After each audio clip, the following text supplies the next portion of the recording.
Welcome back, Global War in 1939. We are moving on to the communist faction in the game.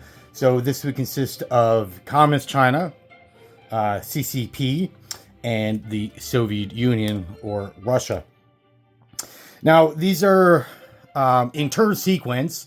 Communist China would go third, and then fourth would be immediately the Soviet Union. So these are the first allied nations to go in turn sequence. Up until this point, it's been all Axis. So now this is the first opportunity that the Allies have to respond to any moves, maneuvers, aggression that the Axis have thrown at you. So Russia is actually a very important nation in the game. This country will ultimately determine if the Allies win or lose. And what I mean by that, so let's assume Soviet Union falls to the European Axis. That doesn't mean the game's over. The Allies can still come back, claim victory. That's no issues. It just makes the task of victory for the Allies so much harder, because obviously there's a huge swath of territory with a lot of money that the European Axis are trying to gather up. But if you're able to hold off with the Soviet Union and prevent the Axis from claiming all these territories, the Allies will have a much easier time in victory. So let's, we're going to do both countries in one video. I think just doing Communist China just on its own, the video would be quite small.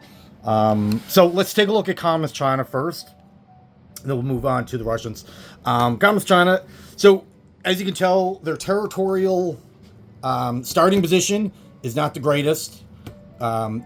Economy-wise, their territories add up to $3.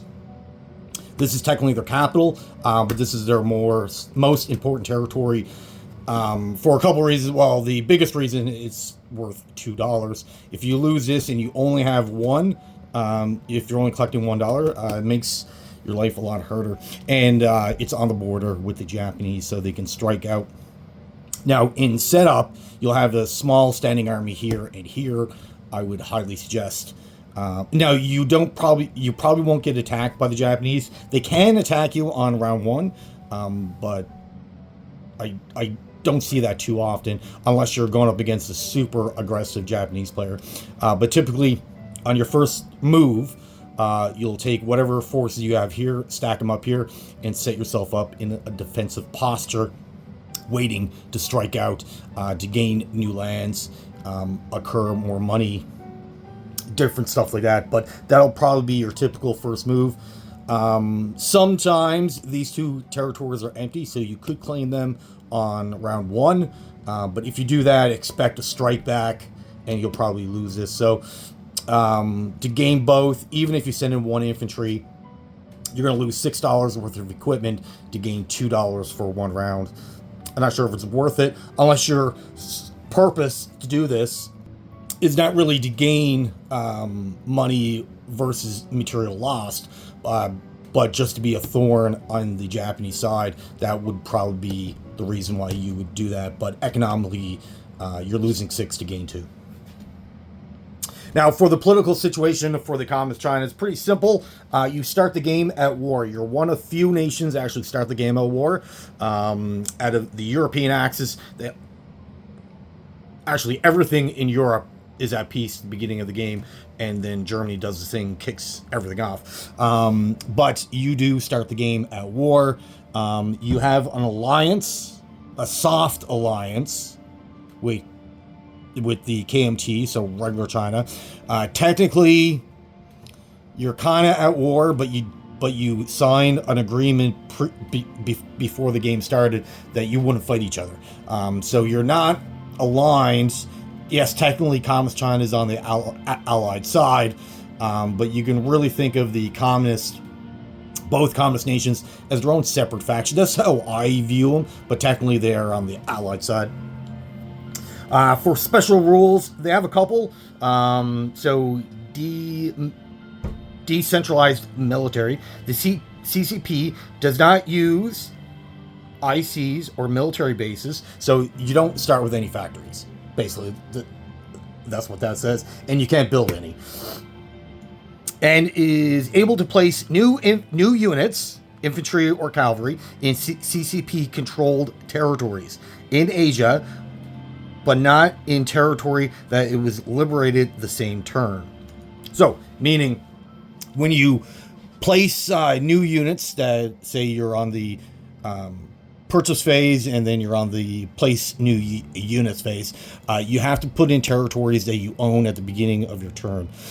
So let's assume Japan on their turn takes this territory. You're only left with this, and then you strike back on a counterattack and recapture it. Any new units can't go in here because you just acquired it that turn. They would all have to be placed in here. So that's all that's saying is you can place down new units in any territory that you own, but it has to be from the beginning of your turn. Right, so now with the Communist China, your biggest asset is going to be your infantry. That's what you're going to be buying most. You don't really have a lot of money. You can't really afford anything else. However, you do have access to artillery if Japan is at war with Russia and Russia is in control of either Moscow or Novosibirsk, which for the most of the game it will be, even if Moscow falls, you'll still be in control of Novosibirsk, more likely. So you can still have access to artillery or AA guns. So that's the only time you can actually buy that. Now, if both Moscow and Novosibirsk fall, then you lose your ability to acquire more artillery. Think of it as like a trade agreement between Russia, Communist China. Russia's sending them material, and they assemble the artillery in their own region. And the artillery must be placed in this territory. So if the Japanese take this territory from you, then you can't build artillery. The artillery has to be built here. Now, there is a few restrictions to the Communist China movement. Their units can go, obviously, in their own territories, but they're restricted to stick to all Japanese territory, all original Japanese territory on Asia. So they can't venture into communist or KMT land. They can't come down to French Indochina. They can't come into Hong Kong. They have to stay within here. Okay? So you can freely attack, occupy these territories. This also includes Mongolia. If Mongolia ever goes to war with the Japanese, and let's assume Japan captures both these territories, then the Communist China can come liberate it. That's fine. But you can't, say, stack up 10 Chinese infantry and then march them up to Amur. You have to stay within this region. Okay? And another restriction to their movement, let's assume, we're pretty late in the game and or mid-game, whatever, and Russia has control of these three territories. Then now the Communist China can come in and occupy that territory that's belonged to Russia. That's fine, as long as it's within this region. Now, the only caveat is, let's say, again, late in the game, the U.S. controls all this, right? So, again, Communist China is still allowed to come in here. However, if this is owned by the Allies and you have a KMT unit here, then the Communist China can't come in. So if there's a KMT unit in any of these territories, the Communist China cannot occupy the same space as KMT units. So you want to be careful about that. That really doesn't come up into play. With my experience, I haven't really seen much of that. I really wouldn't worry about that, but just keep in mind that KMT units and Communist China units cannot be in the same territory together, because technically they're still at war, like they're in a Cold War state, if that's the way you want to think about it. All right, and one more caveat to the CCP movement territories that they're allowed to attack. They are allowed CCP. Hang on now. Okay, so the CCP cannot attack or move through KMT controlled territories. However, the CCP can attack original KMT territories while under Axis control. So in this situation, be under Japanese control. The CCP will retain control of any Chinese territory it captures from the Axis and does not liberate and return it to the Allies. So basically, what this is saying, let's say Japan takes these 3 territories, Communist China attacks Seshi here and captures it from the Japanese. Usually when you're allied nation, so like if Britain liberates Normandy, Paris, they'll all convert back to the French. So that's all pretty standard stuff. When one of your allies recaptures a territory that originally belonged to you, it converts back to the original holder. However, in this situation, the Communist China would actually claim that territory. It does not go back to the KMT. So that's another way for you to gain new territories. If you want to wait that long, wait for the Japanese to come in, hoping that their force, whatever survived the opening battle, and then you can counterattack and capture that territory. Then it'll go back to Communist China. Now, for KMT to recapture it, they have to wait to kind of do the same thing. Wait for the Japanese to recapture, and then KMT counterattack again, right? So just be careful of that. Any territory that Communist China takes, it doesn't get liberated back. So that's all their special abilities. A lot of it has to do with movement, territories that they're allowed in. So there's actually a couple points. If you want to look at page 17 in the rules, it explains all of it. There's a couple paragraphs. That's kind of the gist of their movement. Now, for their national objectives, they only got one. They are a pretty small nation. So they get a +2 in production. Now, +2 for Communist China is a big deal. For other nations, +2 is like, whatever. But for Communist China, because they only have $3 to start with, +2 is massive. So they get +2 when Russia is at war with the Japanese, and CCP must be in control of at least one territory to receive this bonus. So obviously now, if Japan comes in and wipes you out, and you got no territories left, obviously you're not going to collect anything because you're not going to be in the game anymore. But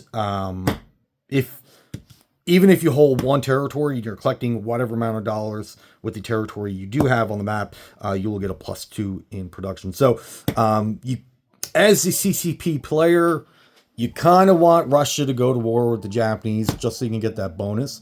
That way, even if you just hold your original territories, forget anything else, then you're making $5 a turn. So you've almost doubled your income just by that, just by Russia and Japan going to war.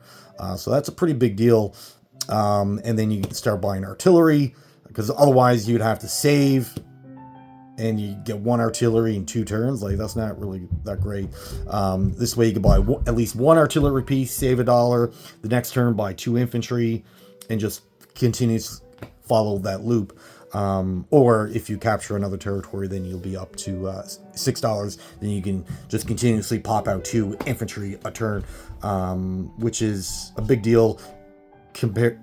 Once you look at their starting army, you'll realize that buying 2 infantry a turn is pretty massive for the Communist China. So that's pretty much it. Now let's go over their units. They don't really have a lot of units to talk about, so we'll quickly do that, move on to Russia. And their starting income at the start of the game, they start with their full production of $3. So at least, you know, on your first turn, you're going to be able to put down 1 infantry, unless you save it, of course. But you'll more likely your opening purchase would be 1 infantry. For their units, their build queue is pretty small, actually, comparative to other nations. I'm pretty sure Communist China is the smallest build queue. So of course they have access to infantry, cost of 3, movement 1, attack at 2 unless boosted by artillery. Then it goes to a 3, defense of 4. So that's going to be your for the first little bit, you're going to be in a defensive posture. So you're going to rely on the defense value of your infantry a lot. You do have access to artillery, of course, cost of 4. And artillery just Has a move of 1, cost of 3, can boost infantry, and a defense of 4. So nothing special there. That's all standard. And your AA gun, cost of 6, move of 1, defends against planes. You're probably not going to buy any. Usually when I'm playing the ally side, I just pump out as much infantry as possible. You do start with mechanized. Now you can't buy mechs, but you start with one. So that's pretty interesting. A mech is essentially an infantry that can move 2. All the stats are the same, and of course they can tow artillery. So that's your build queue. Not really a lot to talk about. Now, when it comes to the Soviet Union, this is the Soviets, like I was saying before, is a very important nation. You want to keep alive as long as possible. If you're in a situation where you think your capital is going to fall, it sets off alarm bells for the rest of the allies. Like, Russia is key, very important, and you want to keep it on active as a standing nation as long as possible. I've seen lots of situations where the Russians will be destroyed by the Germans.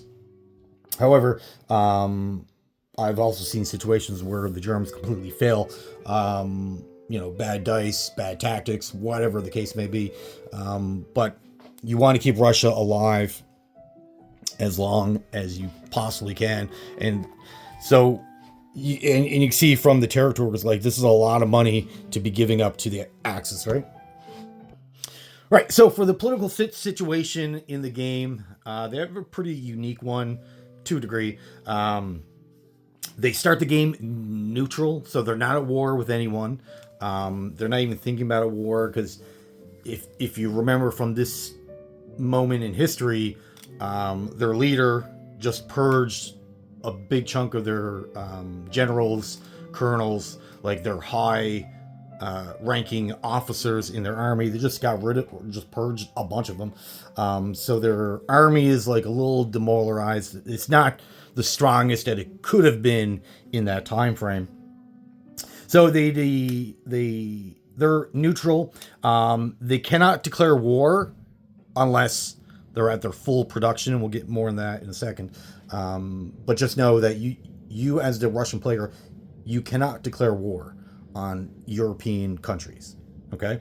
So you can't declare war on Germany, the Italians. You can't be like, I'm going to go after Yugoslavia. Can't do any of that. Okay? Now, there is a couple caveats. You can attack East Poland. You can attack the Baltic states.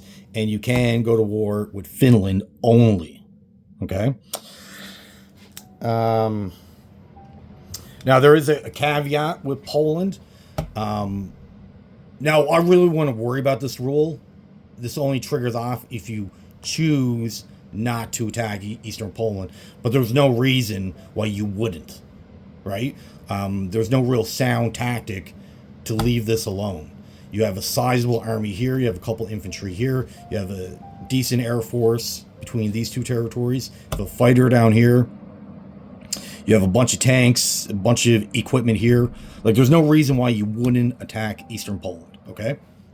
Now, if you fail to attack it due to your own choice of not wanting to, or if you don't bring in enough equipment and Poland repels you, which probably wouldn't happen. I'm pretty sure there's only 3 units here, 2 infantry, artillery. But for whatever reason, let's assume you don't own this territory at the end of turn 1. Normally, Germany cannot enter this territory unless it wants to go to war with Russia. Now, if you fail to capture this territory, then that allows Germany to come in on turn 2 onward to capture it without triggering war with the Soviets.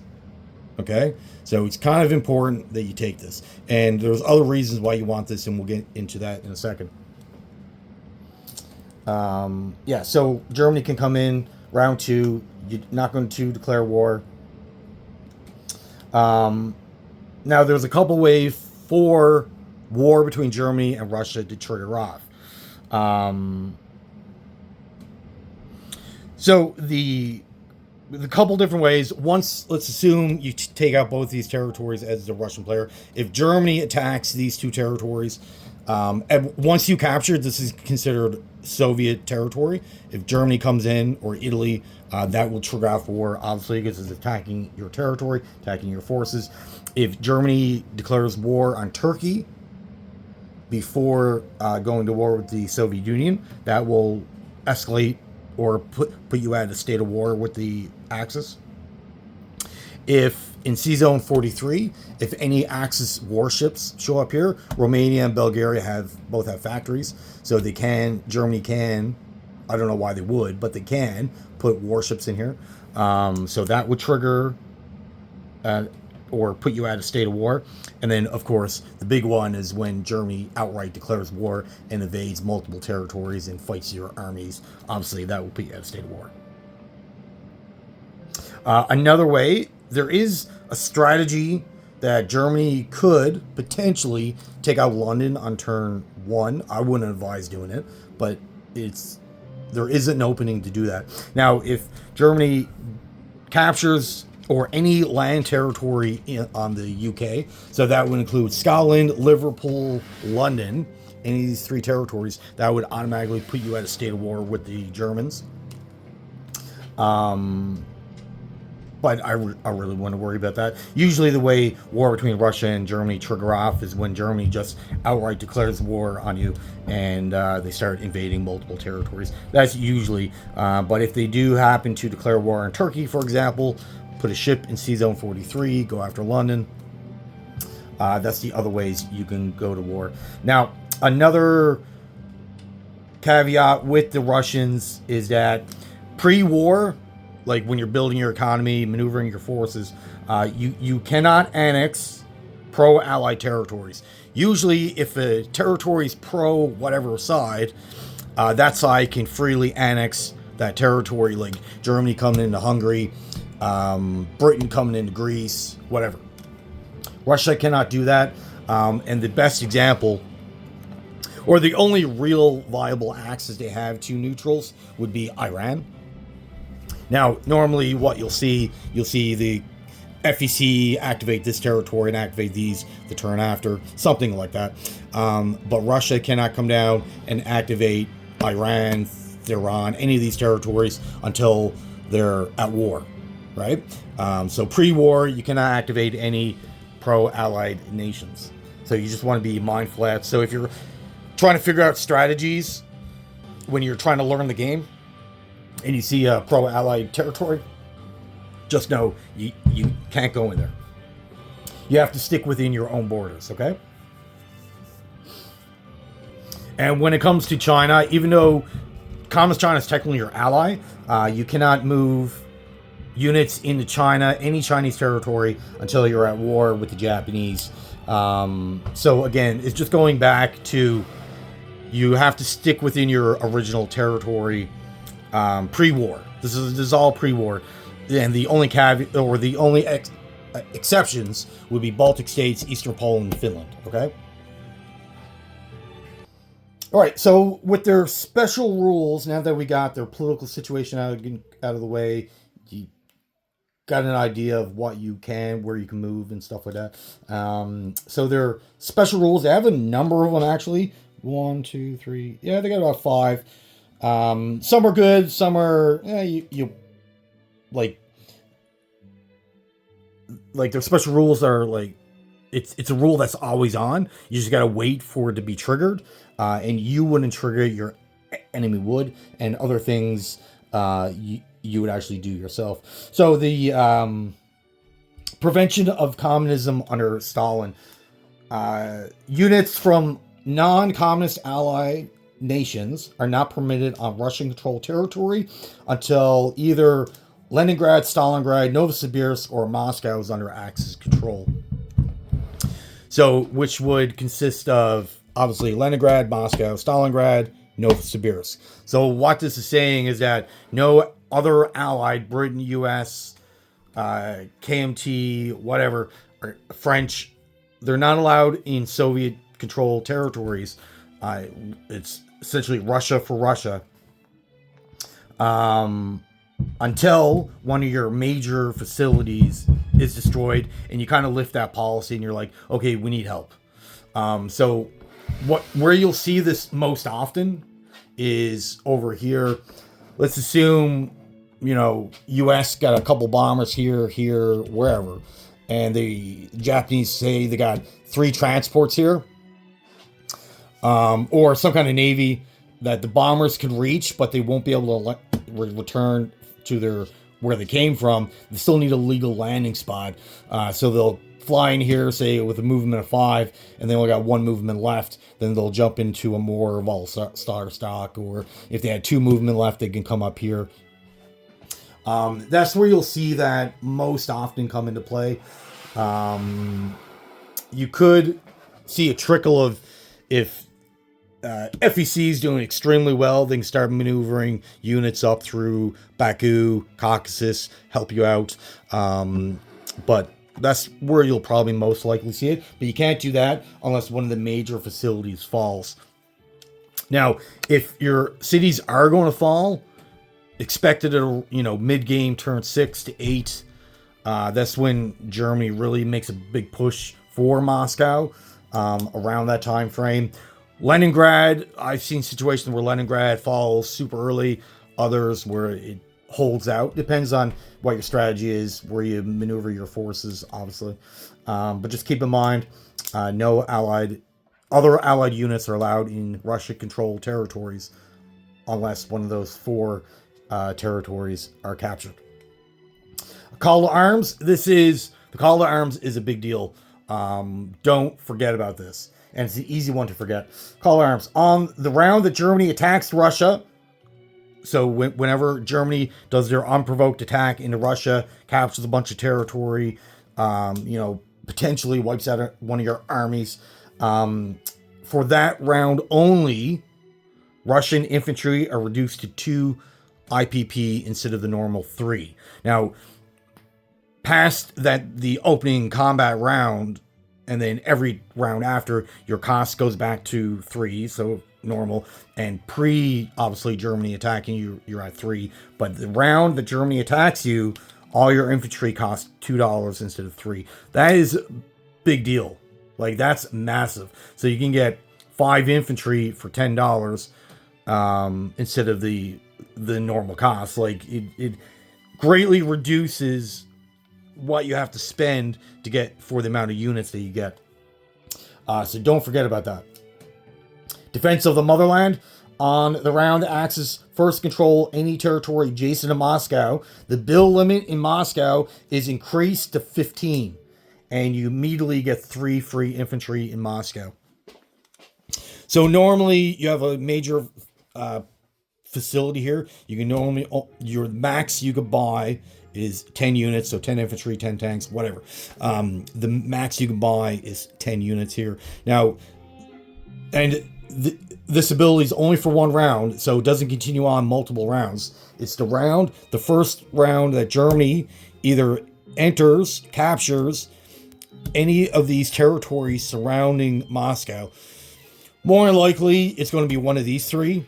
Like, I can't see Germany going around Olar-Kursk into this territory unless there's strategies to go after Stalingrad first. But it'll be Western Russia, Novgorod, Olar-Kursk, one of these. Soon as they capture any of these territories, you immediately get 3 infantry. Your bill limit gets increased to 15. So if you see a German army down here, and you expect them to come up here on that, when they're down here, that purchase phase, you may want to save a few dollars. So when they do move up, then your bill limit increases. You have a couple of extra dollars to put down more units, right? And of course, the 3 free infantry, that's pretty massive. What that's representing, once the Germans in real life got close to Moscow, the Soviet government called up a huge amount of civilians and forced them to join their army in defense of Moscow, building up defenses structures, actually fighting. They did a bunch of stuff. If it weren't for those civilians, helping out the Red Army. Who knows what would have happened? So that's what the 3 free infantry represent. Scorched Earth is one of those abilities that's always on. When it comes to your facilities like naval bases, air bases, factories, normally if you don't want your enemy to have it, if you expect your enemy is going to attack that territory, on your turn you would have to destroy your own facility, and then the enemy comes in, captures that territory the next turn, or their next turn. With this ability, you don't have to worry about that. Basically, Scorched Earth is any facility captured by the Axis is immediately destroyed as soon as the territory switches sides. So, a good example, Kiev here starts the game with an air base. And Kiev falls semi-early. As soon as Germany comes in, that air base is immediately destroyed, right? Same thing with the factories. So there's a medium factory here, Leningrad, Krylia. As soon as the Germans capture them, they're immediately destroyed. Same thing with your major here. That gets immediately destroyed. It doesn't get reduced. It just gets destroyed. Normally, a major factory would get reduced to a minor, and then if attacked again, it gets completely destroyed. This factory will just get wiped out. So then you're feel safe that the Germans can't come in and take your facility and start using it against you. You'll know that any facilities in Russia won't be used against you at all. And this leads us to our last capital, or our last ability, which is called Second Capital. What this means is it's referring to Moscow, Novosibirsk. If, for whatever reason, Moscow falls, if you're going up against a pretty competent German player, and they're able to take out your capital, just like any other capital in the game, whatever money you have in the bank goes to the conquering nation, typically Germany. So your enemy will get a big economic boost. Now, usually in most nations like FEC, once you lose France, once you lose your capital, you're kind of out of the game. Whatever forces that you still have on the map you can use, attack, they'll still operate normally, but you can't get any new units. Now with the Russians, they're a little unique in this regard. Yes, they will lose all their money. Whatever forces that didn't get destroyed in the battle for Moscow will stay on the map, obviously, and continue on fighting. Now, their uniqueness is that their capital gets moved to Novosibirsk. Yes, they'll lose an entire round of purchasing power, but the following round, they'll start collecting money again and purchasing. This will now be their new secondary capital. Now, if this second capital also falls, unlike the first big payout to your enemy, whatever money you had in the bank doesn't go to the conquering nation. It goes back to the game bank. So you can feel assured that your enemy is not going to get another massive payout. But once you lose your second capital, that's it. That's all the chances you have. You're not going to get another one.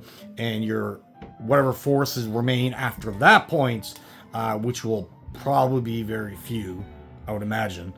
Extremely limited amount. You probably won't have a lot.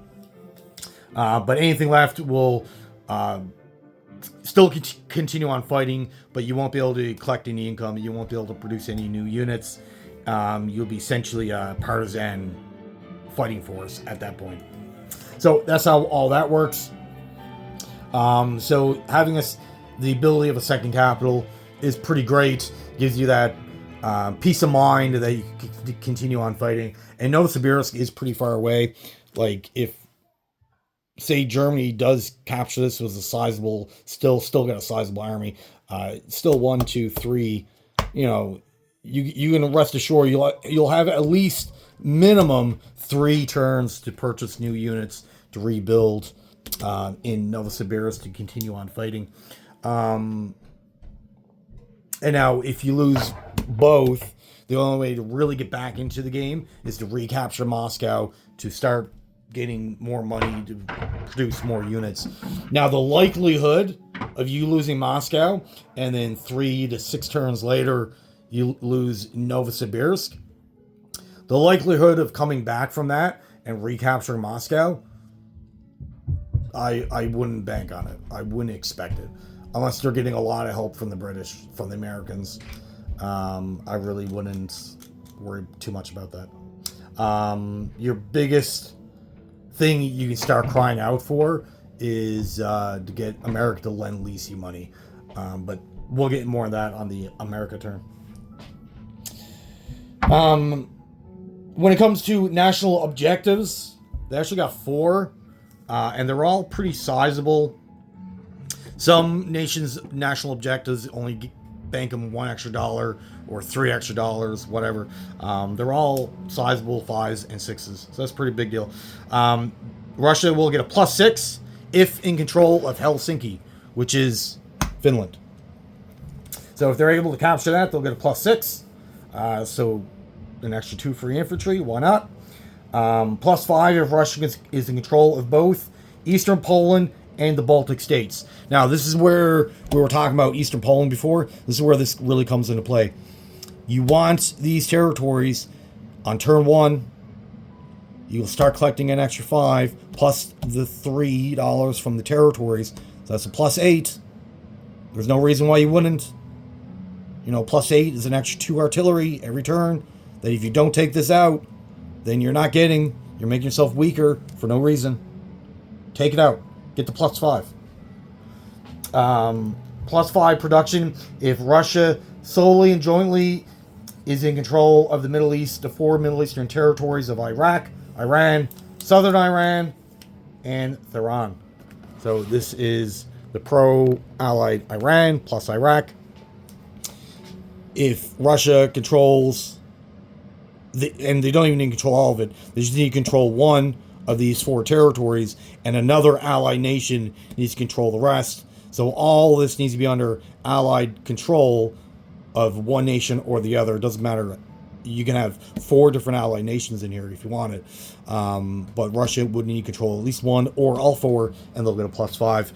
I wouldn't worry about this. This is not really a big thing. Because typically, Russia doesn't go to war till turn 4, turn 5, whenever.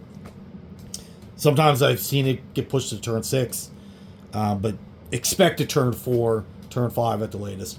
By that time, this is all going to be under British control anyways, so I wouldn't really worry about this at all. But just to let you know, it is available to you if you wanted to set it up. If you wanted, say, FEC to come in, take these three, and you're going to leave this for the Russians to get them +5. Well, they can't come in here until they're at war, which will more likely be a turn 4. If you do that as the British, you're kind of gypping yourself. The British are gypping themselves $15 over the course of that time. So, but that's up to you. Just let you know it is available. +6 production. If Russia is at war, the Germans, Italy, so European Axis nation, and Russia controls any 2 of Leningrad, Stalingrad, Archangel. So that's Leningrad, Stalingrad, Archangel. You just need on 2 out of the 3. I wouldn't worry about Leningrad too much. This typically falls pretty early between Germany and Russia war.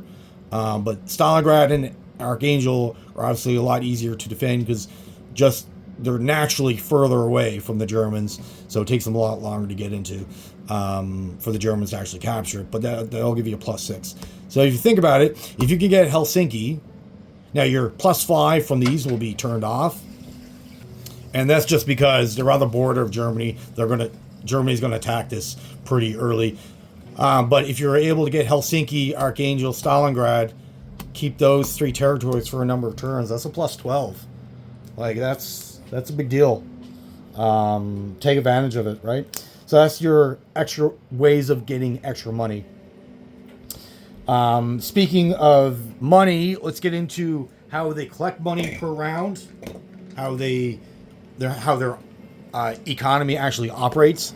Now, this is all pre-war.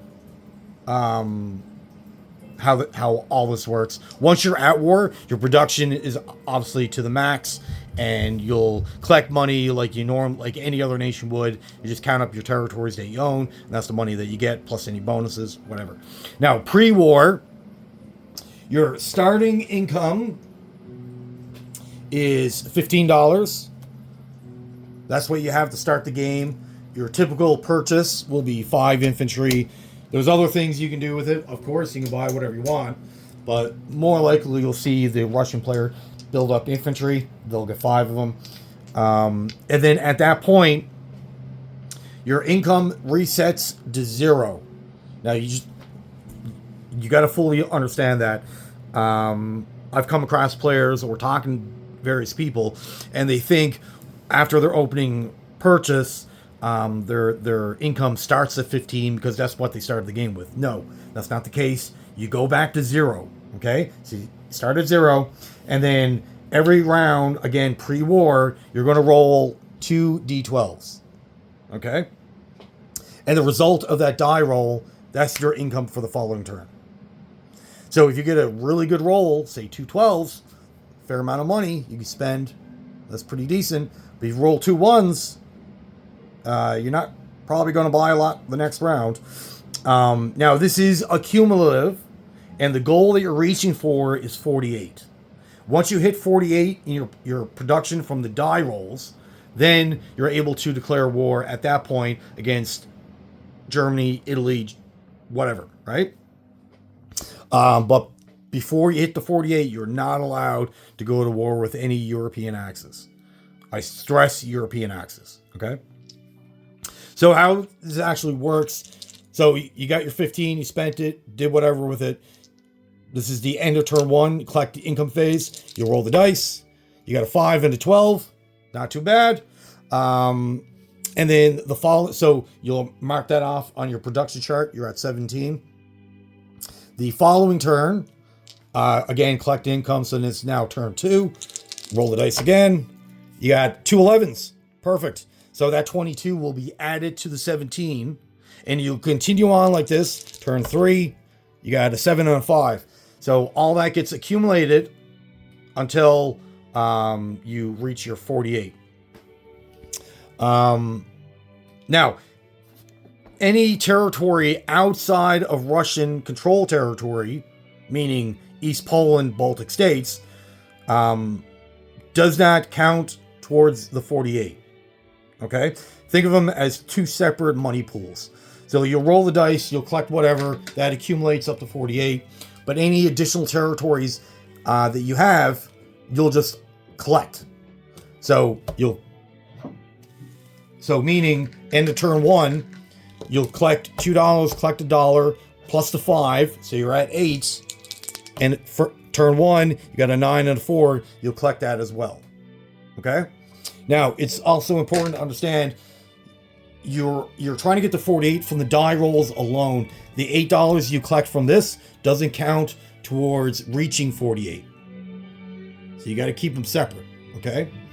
So let's assume you rolled up to 40 over a course of a couple of turns, and you're like, oh, I'm at 48 because I got this. That doesn't count, okay?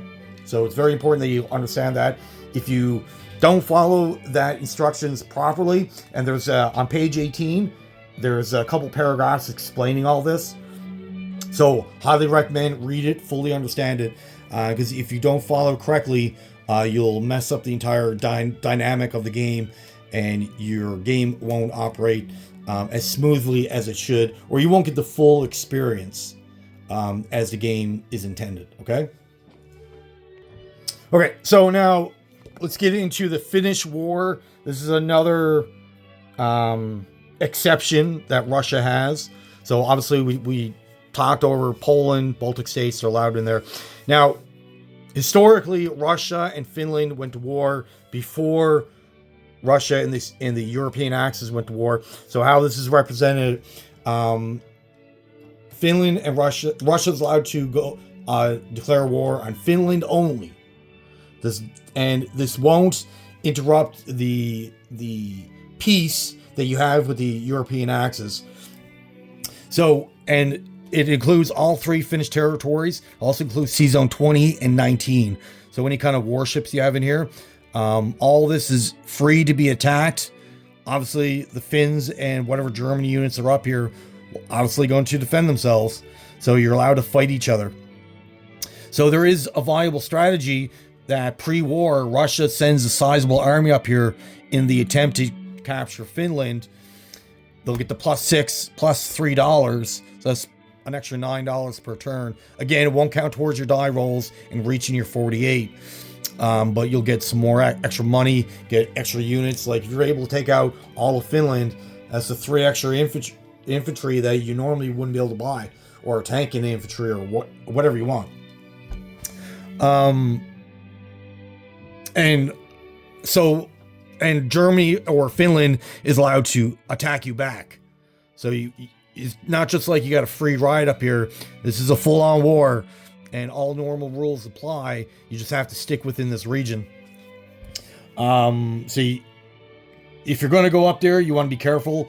But you have the potential of losing a sizable chunk of your army that you're going to need in turn 6 and 7 to fight off Moscow.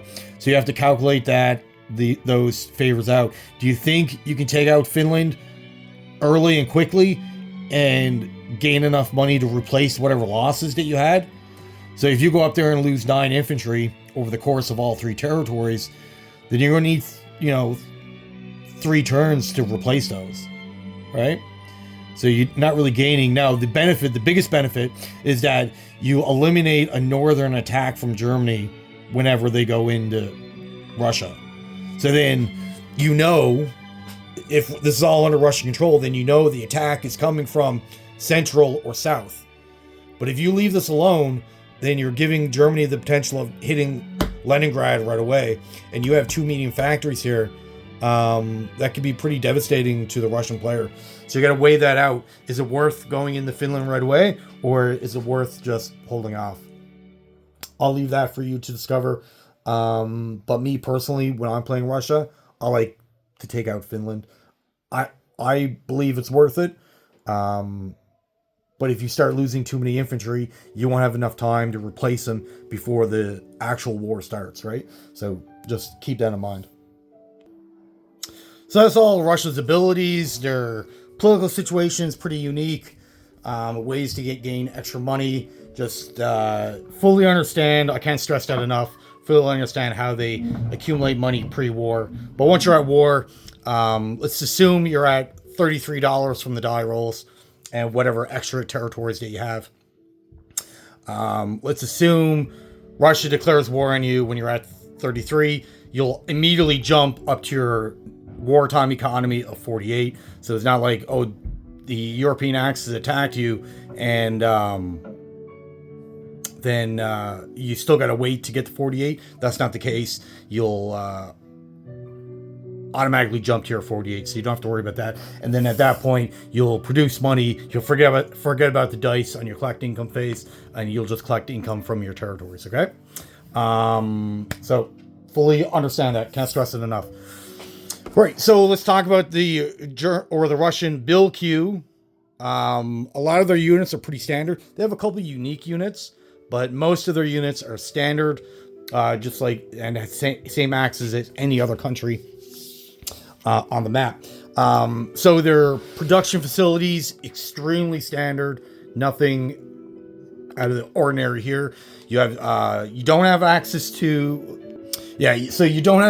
colonial factories like other countries do, but your production facilities would consist of major, which cost of 30, so same cost as any other country, can build up to 10 units. You got minor facilities, cost of 12, can build up to 3, and your military bases cost 4, can build 1 infantry. Now, when it comes to their production facilities, I wouldn't really worry about it. I wouldn't stress. As the Russian player, you start with a bunch anyways. So you start with a minor here, a minor, a major. You have another major over here. I wouldn't really worry about building more facilities. There could be a case made where you build a military base around here to help fight the Japanese. But your priority is the European Axis. I really want to worry too much about it. You do have a lot on the front lines anyways. And by the time Germany starts pouring in, you're not going to have time to really worry about it. And when it comes to your production, like places you're allowed to build, because there are build like production limits of where you can build things. Like you can't build a minor factory here because it only has a production of one. Really, your only two viable spots would be these two or these two. This is kind of out of the way. This is too close to the front lines.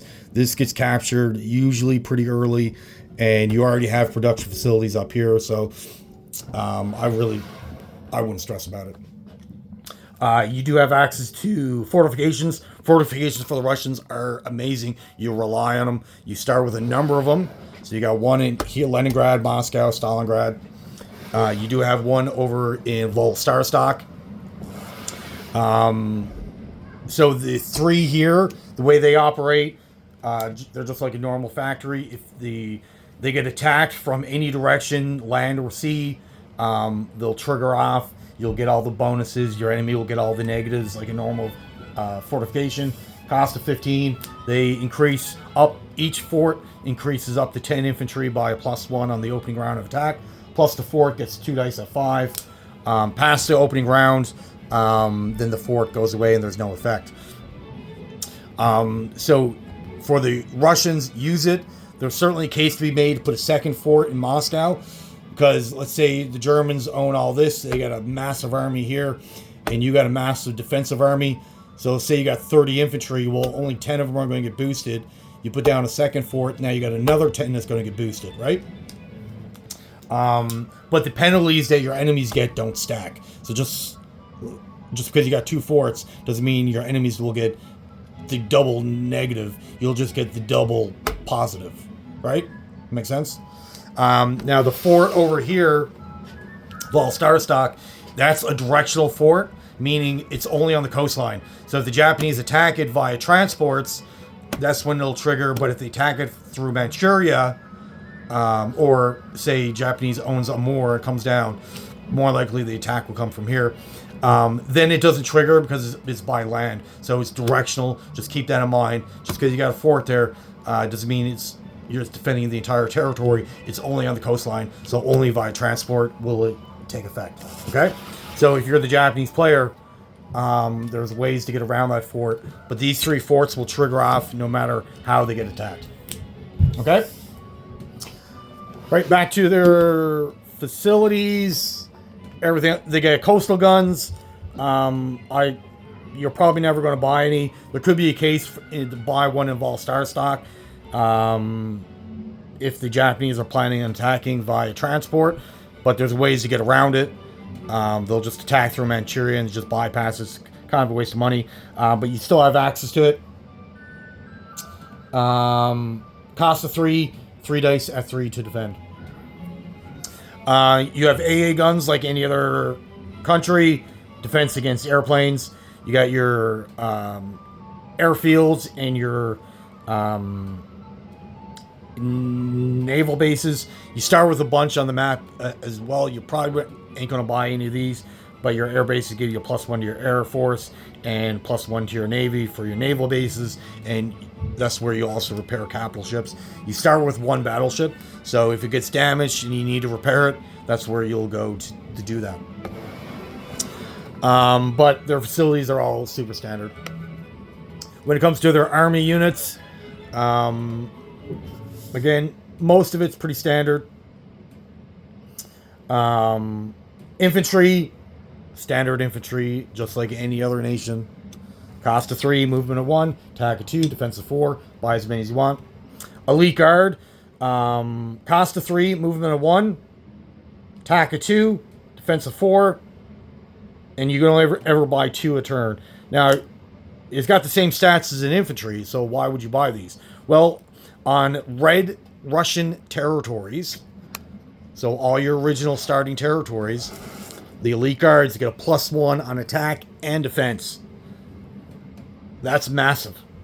And then if you pair that with artillery, so you go from attack of a 2 up to a 4.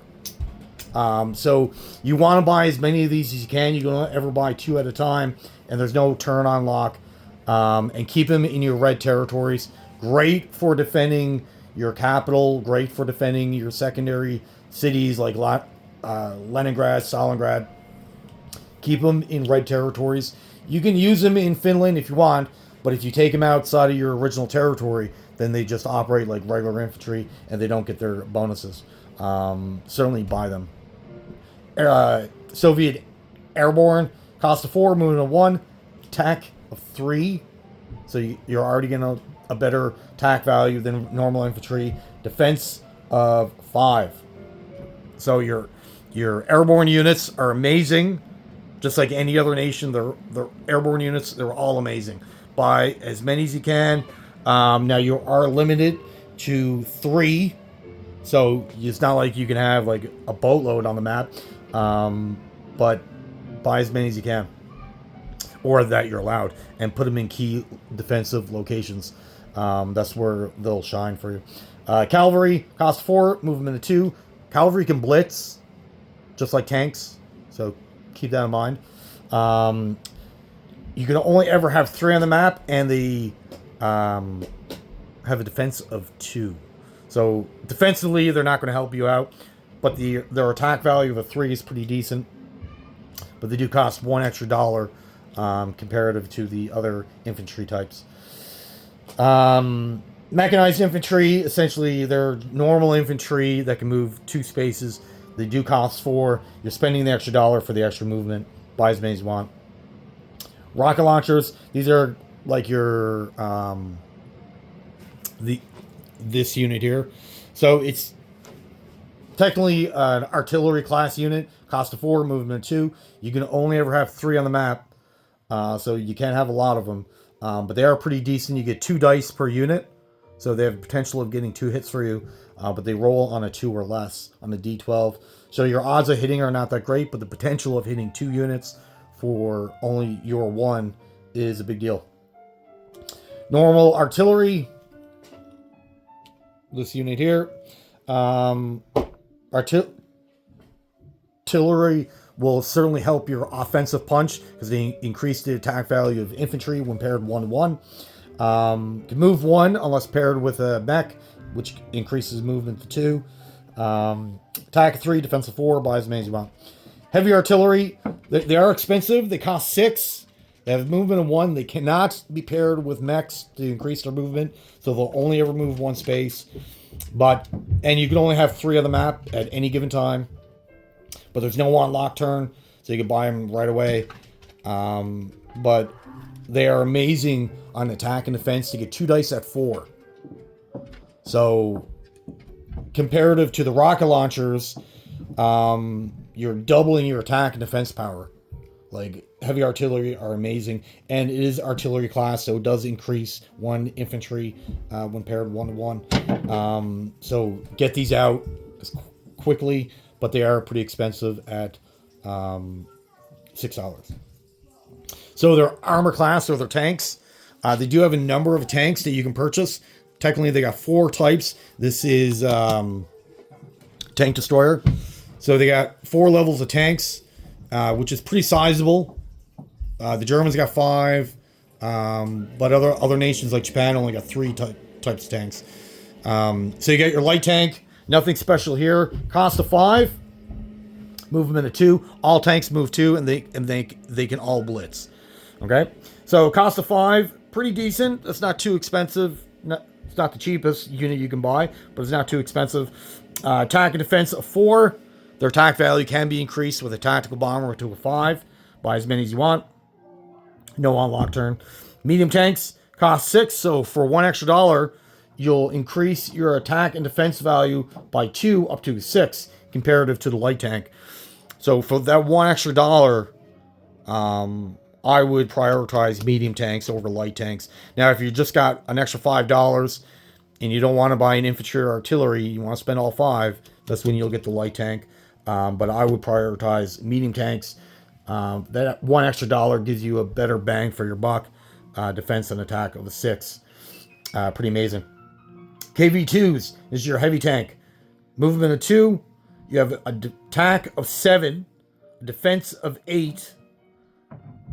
They don't unlock till turn 2, which is super early in the game, actually. So you just can't buy it on turn 1. Past that, you can buy you can actually buy this unit. But you can only buy one per turn, so you are limited on how many you can get out per turn.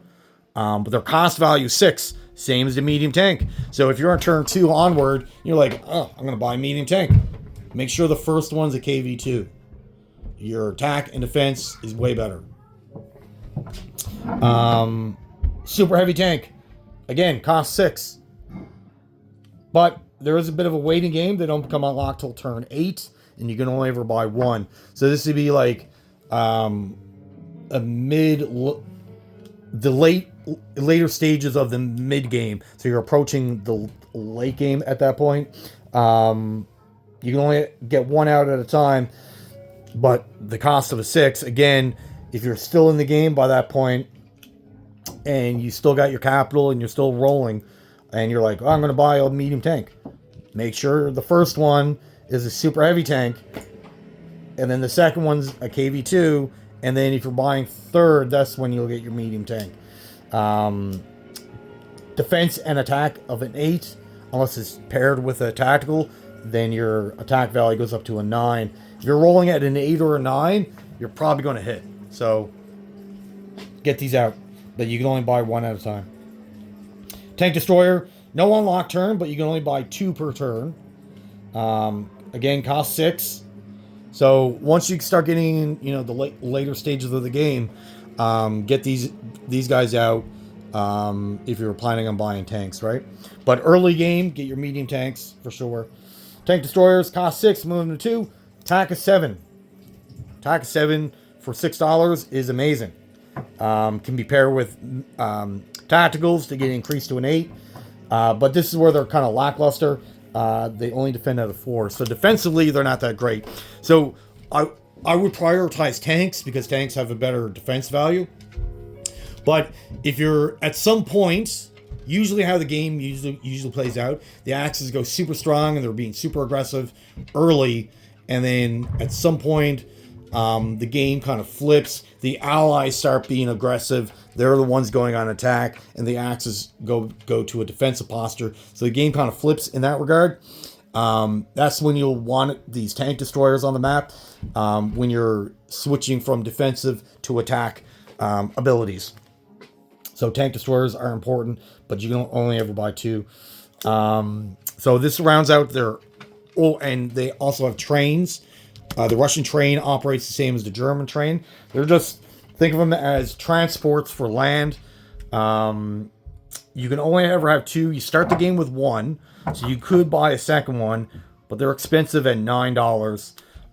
But they move 4 spaces, and they can carry up to 3 army units around. So 3 tank, 3 infantry, 3 whatever, or a combination of any of these units here. And they could get them around the map super fast.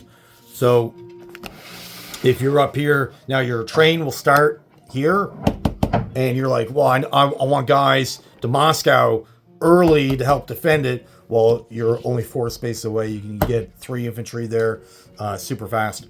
Or if you want extra reinforcements over with the Japanese border, again, from here in Novosibirsk, you can get them over this region in 1 turn, instead of having to march your infantry 1 turn at a time, which will be kind of slow. So trains are important, but you start with 1. You could buy a second one if you wanted to, but they are expensive. Your fighters. Now, Russia has the cheapest fighters in the game. Most fighters cost 10. Theirs cost 8. So you get a $2 discount. Range of 4. But where the discount comes into play is their attack and defense value. Most fighters attack and defend at a 6, so they get a 50% chance on the dice. Russian fighters attack and defend at a 5. So you'll save a bit of money, but your offensive and defensive punch is slightly lowered. But they kind of make up for this with their Yak 9 fighters. So their secondary fighter cost 10. So that's the same cost as any other fighter on the map. But their attack and defense value is 7. So that's a pretty big deal. There's no really limit of how many you can get, but they don't become unlocked till round 6. So they're mid-game level fighter that you can start purchasing. And their attack and defense value is pretty high comparative to other fighters. So something to think about. Again, range of 4. They have their tactical bombers. Their tactical bombers are a 9, so cheaper. Range of 4, and their stats are the same as any other tactical bomber. Attack of 7, defense of 5. Buy as many as you want. It can boost your tanks by +1 on attack only. You got your medium bombers. They're extremely standard. Cost 12, range of 6. Attack 2 dice at 4, defend 1 dice at 2. So there's nothing special there. Then they have a heavy bomber. Heavy bombers are pretty expensive, cost 14. Still got the range of 6. 1 dice defending at 2. You can only ever have 3 on the map. But their attack value is 3 dice at 4. So you get that 1 extra dice for the 2 extra dollars. But one of your planes, like this bomber, has the potential of taking out 3 enemy combatants. So, you know, there's nothing to really fret about. Like, that's a pretty big deal. But they are expensive at 14. Now, this is another unique unit only to the Russians. I wish, if I'm the Axis, I wish I had access to this unit. Is their air transport light bomber. Cost 7, range of 4. Most air transports have a range of 5. So your range as the Russian player, your range is reduced.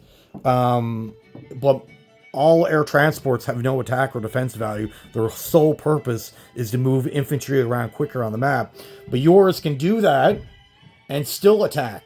You have attack 1 dice at 4, 1 dice at 2 for defense. You're limited to having 3. You start with 2. But you can either use it to move infantry around, pick up an airborne unit, go on to the attack, move regular infantry in the non-combat phase. You can do all that like a regular air transport. Or you can opt to use it as a bomber and use that unit in an attack itself. You can't use it as both. So it's not like you can airdrop an airborne unit and then go on the attack at the same time. It's either one or the other. But it gives you that little bit of flexibility. I wish all air transports operated like this. Like, this unit is amazing. Just because it has an attack value. So that's their Air Force. Most of it is all standard. Your stats on your fighters are changed comparative to other nations. Your bombers operate the same way, but there's that light bomber air transport that's super unique and really, if you use it correctly, it can be pretty great for your side. Now, your Navy, there's absolutely nothing unique here. This is all standard stuff. Every nation has access to this Navy. As a Russian player, if I'm playing Russia, I would never think about buying Navy. I'm buying infantry, tanks, artillery, maybe, possibly. So you get your aircraft carrier, cost 16. All ships have a movement of 2. 2 hits to kill, so it is considered a capital ship. Can transport planes around like normal aircraft carrier. You don't start with any, so I really wouldn't worry too much about about aircraft carriers. Your battleships, again, standard, cost 18. Attack and defense of 8. You can buy as many as you want. 2 hits to kill. If you absorb a hit, then your stats are reduced to a 6. You can bombard like any other battleship. Cruisers, cost 11. Attack and defense of 6. Destroyers, cost 7. Attack and defense of 4. You got your subs, attack of 4, defense of 2, cost 6. Transports cost 7, no attack value, but defends at a 1, and obviously can move equipment around. Now, like I said, I wouldn't worry too much about your Navy. We're not going to talk a lot about it. But just know that you start with one ship here. I believe it's a destroyer, and you have a sizable Navy up here. You have a battleship, a cruiser, and a few other items. If I'm the Russian player, what I'm doing with this navy, I'm not going on the attack with it. I'm not being super aggressive with it. What I'm going to do is bring it down to C Zone 16, park it here, and leave it here. So this is my strategy. You can do whatever you want with it, but I'm going to bring it here, park it here, and let the Germans attack it. Yes, I'm going to suicide it. That's fine. But what I'm doing, the whole purpose of that is to put up a massive blocker for the Germans, because the Germans are going to want to get through here at some point into the English Channel, into the Atlantic. So if I put it here, it forces the German to go around the long way, buying time for the British and the Americans to build up their fleet, build up a transport fleet to attack France. If they want to come through here, then they have to attack it. And like I said, it is pretty sizable. It's not the biggest navy on the map, but there's a battleship. There's a couple of other support vessels that they have to get through, and that'll be one. And of course, you're defending yourself. You're rolling dice back, so you have a chance of defending or putting damage towards the German Navy before they can get out into the Atlantic. And the Germans are, again, early game, mid game. They're not really focusing on Navy. That's how I usually play Germany. I'm focusing on the Army. So the German Navy is not going to be that big, that strong. So if you put a sizable blocker up here, then it forces Germany to spend money on Navy to eliminate your Navy to get out to the Atlantic. So that's what I do. But of course, you can do whatever you want. I'll let you figure out your strategy for the Russian Navy. But that's what I do. So that's it for their forces. Their biggest assets are in their army. So their tanks are cheap, but they're limited on what you can buy, when you can buy them. But once you start unlocking some of their heavier equipment, certainly opt for that. But elite guards, KV2s, artillery, infantry, that's going to be your focus. One other ability that we should go over is partisans. Now, this is another big asset. It's kind of a defensive asset that you have. It's a situation or an ability that's on all the time. There's nothing you do to trigger the ability. It's all on your enemy. It's all on the European axis, Japan, to trigger this ability.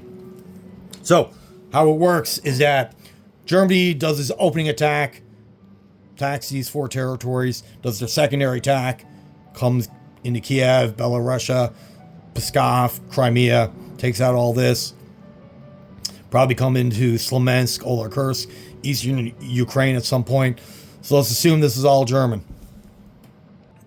And Germany moves off somewhere else, doesn't attack somewhere else, moves in their non-combat phase.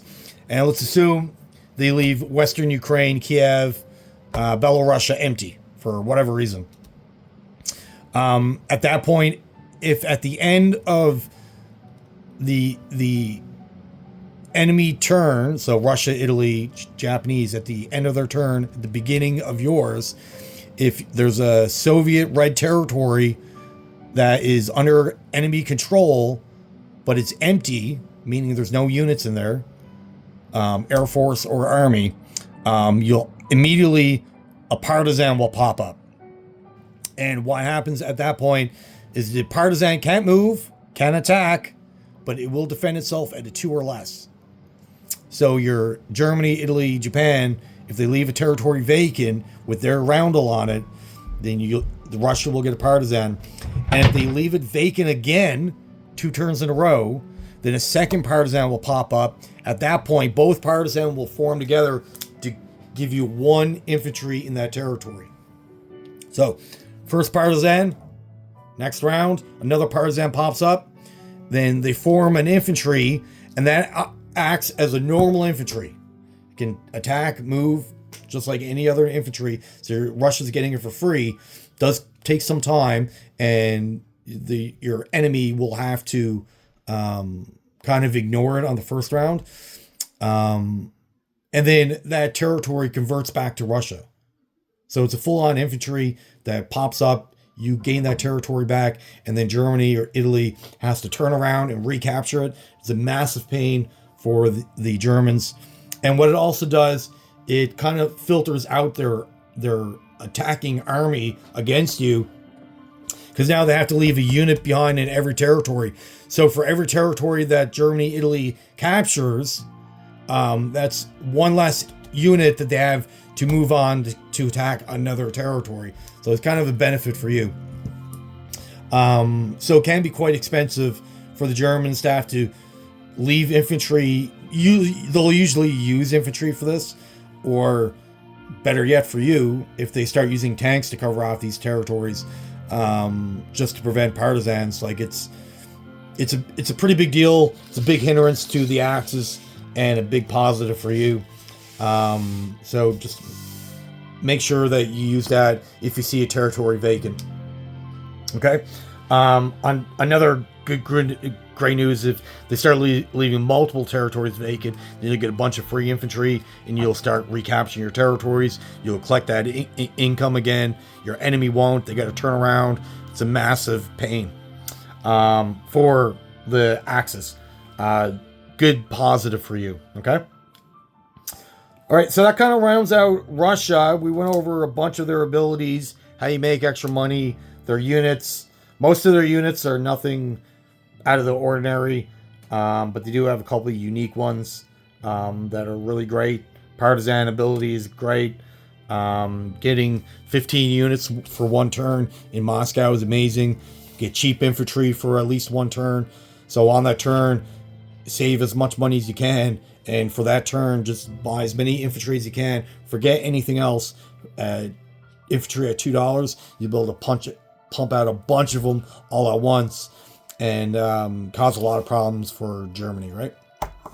So that is Russia. If you have any further questions, of course, leave it in the comments.